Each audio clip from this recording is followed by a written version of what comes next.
earliest books. It says in the 19th chapter, "When a foreigner resides among you in your land, do not mistreat them.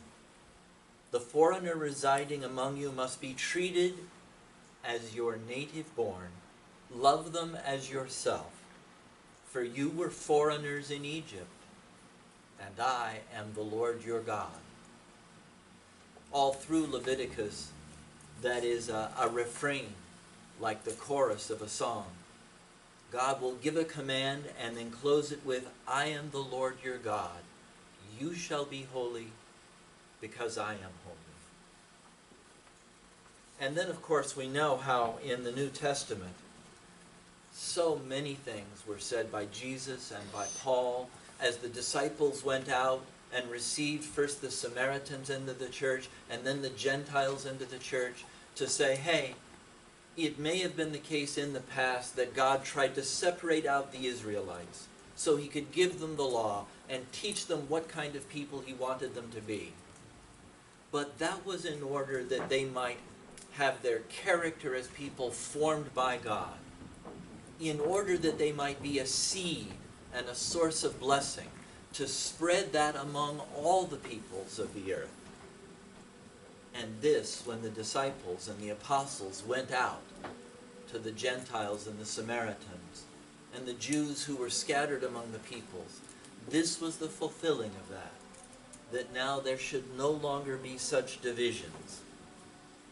In Galatians, Paul says, "There is now neither Greek nor Jew. There is neither slave nor free.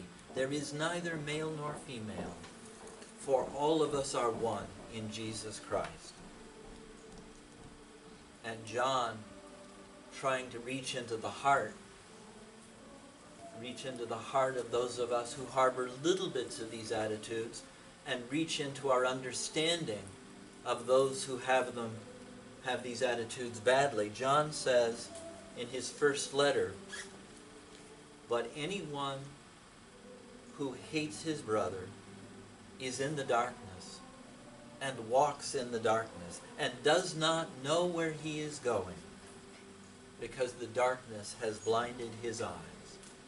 John is trying to teach us that, look, when people have these attitudes, when they practice racism, when they oppress others, they are hurting themselves as well. They are blind not just to what others deserve, they are blind to their own good. They do not know where they are going. They are not doing the best thing even for themselves, even if they think that they are defending their own family and their own tribe against others. They're wrong and they're mistaken. So we've seen some bad news lately. And I want to talk about that, and I want to talk about how we can fight against racism. But I want us to be careful. And I want you to be careful not to misunderstand me. Because I'm going to say some things about understanding and having sympathy for the people who are doing the wrong. Not because I believe they're right. I don't. They are wrong and are doing some bad things. And not because I want us to justify them or take their side. I don't. I want us to stand against them, and if necessary, to fight against them. But I also want us to be ready to fight the second battle, and I'll tell you what that is in a moment.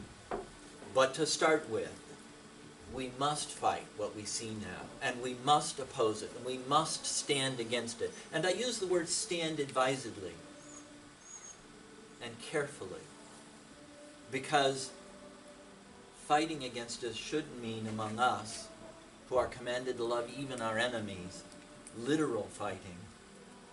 I hope none of us ever drive cars into crowds. I hope